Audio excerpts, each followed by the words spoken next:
Cell searches in the pen. Can you get away with this shit? We got massive tactics. We always get away with that shit. One of the best stories is when I'm sitting on my rack cross-legged, I'm sitting up top and I'm texting. And that cop came by. He shouldn't have been walking. He had just walked by during count, so I thought I was good. But he looked in and he fucking clearly fucking caught me. He fucking looks back and he gets on his radio all quick, and I jump down and I walk up to the door, and this is in that Oklahoma spot, that COCF, where the doors you can actually open and slam them. And so he calls me over the door. He's like, "Hey, Watson." I hop down, I walk over there. I know he saw me. And I roll up to the window. I say, "Hey, what's up?" And he's like, "What were you doing up there?" And he has the door open at this point. He's talking to me. I said, "I was on my motherfucking cell phone." I slam the door and I hold it closed. And he just gets on his radio. He's like, "Open the door." He's yelling at me. He's calling for backup, all that shit. And he's a rookie-ass motherfucker. So I'm holding the door closed. And he finally has to leave because backup ain't coming. He goes and grabs someone to come fucking back to my cell. He thinks he's got me. He thinks he fucking is going to get the phone and shit. So then I slide the phone to my fucking celly, and I'm like, "Put this shit up." We had the key to the light switch and the key to the fucking his little tool, so we could fucking pull the shit off and put it back into a spot and put the fucking bolt in place, and they would never find it. But they come back like 10 deep and they pull me out. They obviously want to see my butthole. It's fucking normal fucking protocol. I fucking, I strip out. They check everything out. They strip out my celly, and they're telling me, "Hey, so where's it at? Where's the phone at?" I said, "There ain't no fucking phone." They're like, "Why'd you tell him there was one?" And I'm like, "Because the motherfucker swore he saw some shit. That rookie-ass fool swore he saw something he didn't." So I just told him what he thought he fucking saw, what he wanted to hear. There ain't shit. And they're like, "Oh, okay." And they just start bagging on that fool because he was a rookie. He fucking did think he saw me. He caught me.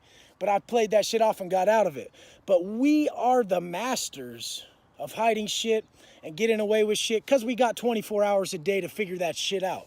Anything from a false bottom. So we get these Tide boxes of laundry in a package, and then we put a fucking false bottom on these Tide boxes. You get like another box, cut the very bottom off, put it all the way down in the shit, put all the Tide back on top of it, have the phone at the bottom. This one passed a lot unless they pulled out the metal detector, and they would find the shit, or unless fucking this was on a quick search if they didn't find it, if they didn't go through that shit. But a lot of times they would have a metal detector and shit like that, and for those cases we would put it up in a special spot, or we put it in a one of our electronics to hide that motherfucker, or we put it in a wall socket, anything like that, to get away with it. Sometimes you just gotta fucking gangster that shit. You don't got much time, you'll put it in the bottom of some food or whatever. But fools in there are always good at shit. We would craft a shelf. So make a shelf right by the head of your bed, right by the head right here, and it's made out of cardboard and it's super thin. And the phone can slide directly into the piece of cardboard, and there's just a piece of tape covering it. They never think to fucking do that. So many fucking times they've came in and ripped my cell apart, thrown my shelf away, and then I go back and get my shelf back out of the trash can, and my phone is still in the motherfucker. So, I mean, there's plenty of fucking ways to get away with shit. Fools are ingenious. That's just how it is. They got a lot of time on their hands. They're playing with a bunch of shit. We've also fucking taken it as far as to fucking hoop cell phones. Fools hoop that shit. I mean, that'll get you away. Even the metal wand, it won't detect a phone that you've hooped, But the thing is, on these big searches, when they wheel that chair in, so they'll wheel the chair in, and the chair has a much stronger detection coming from the bottom of the chair, so that you sit, and once everyone sees the chair come in, they're like, "Fuck, oh motherfucker," because everyone's getting caught. Anyone who hooped a fucking flip phone or whatever like that, they're getting caught. They're sitting on the chair, it's getting taken. Most people just give it up at that point. You don't want to be that fool who forgot to turn your phone off, it's still on vibrate, and your girl keeps calling you, and you got that shit hooped. I mean, just trust me, that's fucking happened, It's crazy stories, but that shit's happened. Motherfuckers are straight up ingenious. We make tattoo guns out of a fucking Walkman motor, a pen, some rechargeable batteries, and a fucking guitar string. We'll mainly have the rechargeable batteries on a battery pack. These are the same battery packs. We'll have 3 batteries deep and we'll have the fucking, also the phone adapter just attached to each sides of the battery pack, and we'll make a phone charger that can be portable in your pocket that you can walk around with your cell phone charging on you. 90% of the time we have a fucking false sock in the front of our pants so that we can fucking have the phone on us at all times. And most of the time they're not gonna go grabbing your dick unless it's serious or unless they're directly looking for your phone. So I mean, these are just mad things. It's not always phones. We're always stashing something. We gotta have certain shit on us. We gotta live. Motherfuckers got 10 years. They don't care about the phone beef. In Cali, you get 90 days for getting caught with the phone. Are you telling me I'm gonna get on the Global Tel fucking shit and pay 50 fucking bucks every 3 days to call my family? Or am I gonna cough up the 1,500 and I'm gonna be on fucking on the shit anytime I want to talk to my family? I don't give a fuck. You ain't taking away my ability to talk to my family. And if you try, I'm down for the 90 days. Whatever. What's up? I'm okay with 90 days. I just did fucking 3,000, okay? We're not really worried about the 90 at that point. But I mean, from everything that these fools, I've seen crazy ass shit that these fools make. The way they make pieces, the way they pull off anything is fucking crazy. We used to have these fucking fans. The Cool Operator Junior is what the fan is called, and it has a bolt in it. It has a bolt like that long. And whenever the real facilities, the real COs see one of these fans that break down, they take that fan instantly, and it's all, you can't have it because there's a fucking bolt like this long. When you put that motherfucker on a handle and you sharpen that motherfucker up, that is one of the best pieces that you can make in a joint. And that's fucking comes from a fan that they let you purchase. So a lot of the times, the pleasures they give us in there and the things they give us, the ability we have to have a better life in there, we always fuck up. Like when we were given the weights.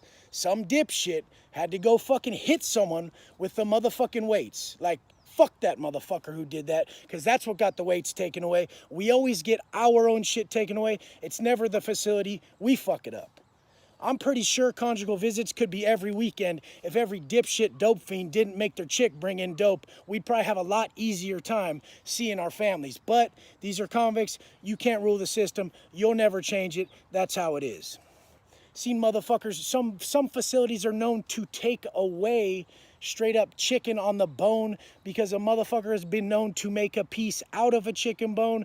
A motherfucker has been known to make a syringe to shoot up out of a fucking chicken bone. I'm not fucking bullshitting. They get the eye ring for some glasses. They get a fucking plunger. They make it happen. These fools will find a way to do their fucking drugs. That's just the fucking facts. It's a grimy motherfucking place.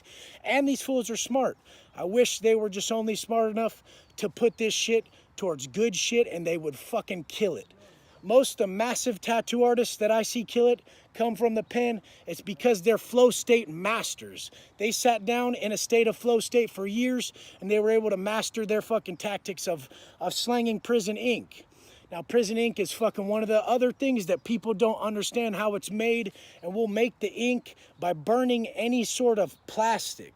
So we'll burn some hair grease, we'll burn razors, we'll burn fucking baby oil. I mean, it doesn't have to always be plastic, but we're known to melt down plastic to catch the soot in a brown paper bag. And if we catch enough soot, then we can use that soot for ink. All my tattoos you see are made from ink that was homemade, that we made out of burning razors. We've melted down racket balls. We melted down hair grease, pomade. We melt down fucking baby oil to make the ink, to do the tats. That's why sometimes it's really dark and sometimes it's really light, because you really can't judge it. It's a bunch of soot. The soot will collect in the brown bag like a straight stalagmite in a cave. It will fucking, you'll have a candle burning with the fucking with the pomade down here with the wick, and the pomade will be the fuel for the candle, and that shit will just make a fucking nasty black fucking soot coming off the candle. Now we'll catch that in the top of the brown paper bag, and it'll make a straight stalagmite, like a fucking point coming down, and it'll actually put the candle out. That's when you know that you've caught enough, and then you start another brown bag. Probably get 5 to 6 brown bags like that, and you can make a good ounce of some quality ink. But I mean, tattooing in the pen is the most painful shit. These are a lot of different topics, but I just fucking get on here and rant about the life in there because it's a motherfucking crazy life. You gotta earn all this fucking ink. You can't just get all fully fucking blasted. You can't just fucking get Dago on your stomach because you felt like it. This shit means I'm someone from somewhere. I put in my work for my people.